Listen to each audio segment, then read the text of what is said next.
कहते हैं कि इश्क मुश्क ते खुश्क, इनको अगर छुपाने की कोशिश करोगे तो छुपेंगे नहीं। इश्क मतलब कि किसी से प्रेम करना, मुश्क बदबू, और खुश्क मतलब खुजली, ये निकल ही आती है बाहर।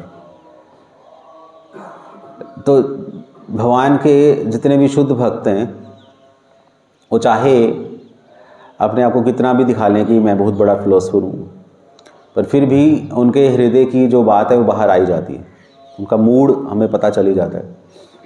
तो यहाँ पर प्रभुपाद जी पूरी कह रहे हैं कि भगवान के मुख से रस टपकता है, क्योंकि भगवान इतने सुंदर हैं, और जो भगवान की सुंदरता का आस्वादन करता है तो फिर वो भगवान को सुंदर सुंदर गिफ्ट देता है, जैसे कि संगीत, नृत्य, अलंकरण।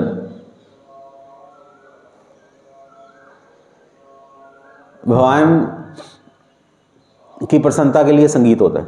संगीत अगर आप सुनोगे ना, अगर आपका मूड ऑफ है तो संगीत सुनने से आपका मूड ऑन हो जाएगा, और नृत्य देखोगे आपका तब भी मूड ऑन हो जाएगा।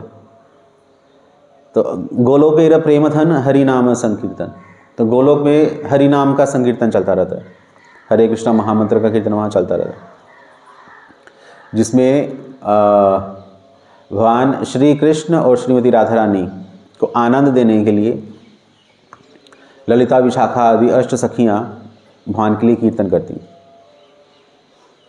श्रीमती ललिता देवी भगवान के लिए मृदंग बजाती हैं, अब वो मृदंग की एक्सपर्ट हैं, और विशाखा आई थिंक वीणा वाद्य बजाती हैं, और भी जो बाकी सखियाँ अलग अलग इंस्ट्रूमेंट्स बजाकर, करताल बज रहा है, मृदंग बज रहा है, और भगवान को आनंद दे रहे हैं। ये चीज़ें चल रही हैं। अब प्रभुपाद जी लिखते हैं, विश्वनाथ चक्रवर्ती ठाकुर लिखते हैं कि गोपियों को ये सब चीज़ें कहाँ से आ गई, उन्होंने कहाँ से सीखा। इसका क्या आंसर है? भगवान श्री कृष्ण के मुख से जो रस टपक रहा है उसका आस्वादन करके। ये बड़ी अजीब सी बात है। और ये भी लिखे हैं कि भुलक्कड़बद्ध जीवों को ये दिव्य ज्ञान अज्ञात है। जो भुलक्कड़बद्ध जीव,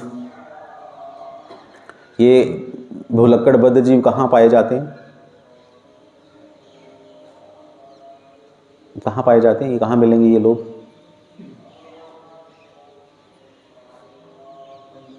कोई बता सकता है? ये लोग कहाँ रहते हैं भुलक्कड़बद्ध जीव? हाँ, खुद ही हैं। अगर आपको देखना है भुलक्कड़बद्ध जीव कौन है, तो शीशे के सामने चले जाना, साफ साफ शक्ल दिखाई देगी आपको। तो ये रहा भुलक्कड़बद्ध जीव, इसी को तो हम ढूंढ रहे थे। हम भूल गए हैं कि हम बिना भगवान के कोई भी ज्ञान अर्जित नहीं कर सकते। हम भूल गए अपने अहंकारवश कि मैं अकेला हूँ, या मैं अकेला नहीं हूँ, सॉरी ऐसा कहना था। पर भगवान का शुद्ध भक्त या भगवान के शुद्ध भक्त कभी भी भगवान को नहीं भूलते। स्मर्तव्यो सतम विष्णु भी स्मर्तव्यो न जातु चित। वो हमेशा भगवान का संग करता रहता है, हमेशा भगवान के मुख का दर्शन करता रहता है, हमेशा भगवान के चरणों का दर्शन करता रहता है, और फिर ऐसे ही भगवान का दर्शन करते करते करते करते उनके हृदय में दिव्य ज्ञान प्रकाशित हो जाता है, पूरी नॉलेज आ जाती है उनको। ऐसे अगर आप नॉलेज लेने की कोशिश करोगे वैदिक रास्ते से या ध्यान के रास्ते से, तो आपको कोई ज्ञान नहीं आएगा।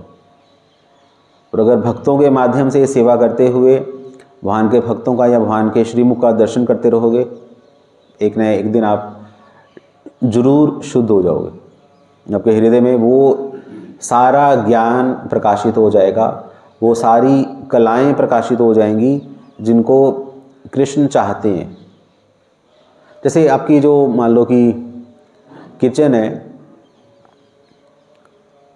तो किचन में आपने किसी को बोला कि दाल लेके आओ, चने की दाल लेके आओ, तो वो पूछ रहा है कि चने की दाल कैसी होती है, बोले कि पीले रंग की होगी।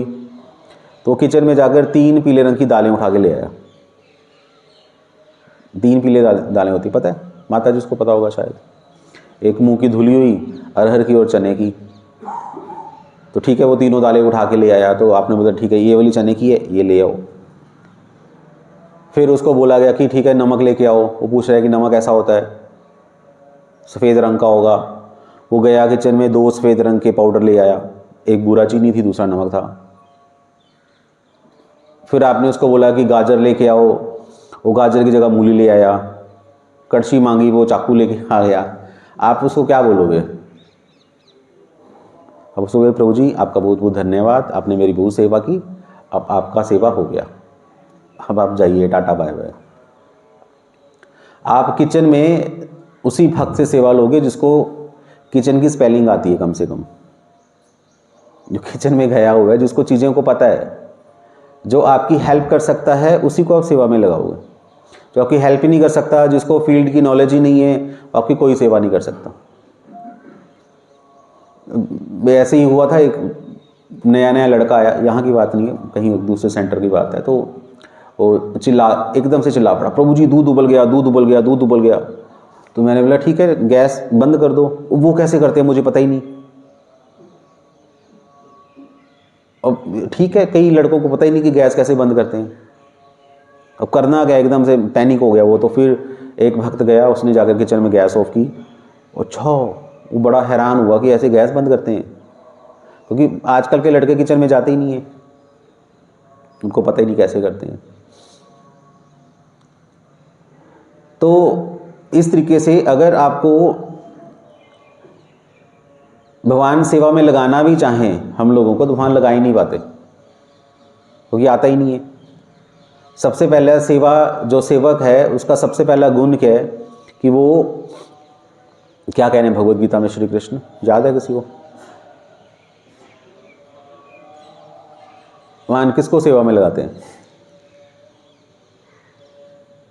याद है? अगर याद है तो बताइए प्लीज। कृष्ण क्या कह रहे हैं भक्त की पहली योग्यता?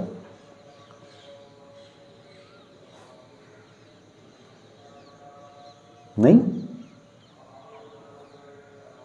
कुछ तो एक्सप्रेशन दे दो। कोई एक्सप्रेशन भी नहीं आ रहा। हाँ या ना? पता है या नहीं पता? नहीं। भक्त की सबसे पहली योग्यता है कि वो डिस्टर्ब नहीं होता किसी भी परिस्थिति में। अनुकूल में तो चलो डिस्टर्ब हो ही नहीं सकता, प्रतिकूल में भी डिस्टर्ब नहीं होता। ये पहली योग्यता है। अगर भगवत गीता समझना चाहते हो तो डिस्टर्ब मत होना, क्योंकि ये फील्ड ही ऐसा है। डॉक्टर जो सर्जन होता है वो बिना दर्द किए सर्जरी नहीं कर सकता, दर्द तो होगा ही होगा। तो जब भी आप यहाँ पर आओगे, ये हमारा जो हॉस्पिटल है हरे कृष्णा हॉस्पिटल, लिखा नहीं हुआ पर है हॉस्पिटल ही है। यहाँ पर भव रोगियों का इलाज किया जाता है, जिनको अहंकार रूपी बीमारी लगी हुई उनका इलाज किया जाता है यहाँ पर। और ये इलाज प्रेम से नहीं किया जाता, डांट के किया जाता है, क्योंकि लातों के भूत बातों से नहीं मानते। तो यहाँ पर डांटा जाता है। और हमारे पास शस्त्र रूपी शास्त्र हैं जिनसे आपके अहंकार का खंडन किया जाता है, काट दिया जाएगा। भिद्यते हृदय ग्रंथि, भेदन ही कर दिया जाएगा। आपकी अटैचमेंट्स जहाँ पर चिपकी हुई हैं वहाँ से उसको काट दिया जाएगा। ये थोड़ा काटापीटी वाला काम है हमारी भक्ति का जो डिपार्टमेंट है, कि अगर कृष्ण की सेवा करनी है तो भी करनी है, तो उसके लिए कोई कॉम्प्रोमाइज़ नहीं है। तो ये सब चीज़ें होंगी। और जब भक्तों के द्वारा आपको काटा जाएगा फिर क्या होगा? कानों से खून आएगा, आँखों से आंसू आएंगे, हृदय टूट जाएगा, फट जाएगा। आप बोलोगे कि अब कहाँ जाऊँ, मेरी ही बेइज्जती कर दी भरे समाज में। कहीं अकेले जाकर बोल देते तो बात अच्छी थी, सबके सामने बोल दिया। और मैं कौन हूँ? मैं तो फिर मैं ही हूँ, मेरे जैसा कोई है ही नहीं है, और मुझे ही बोल दिया। मतलब कि मुझे बोला है, पता है आपको, मुझे बोला है, मुझे।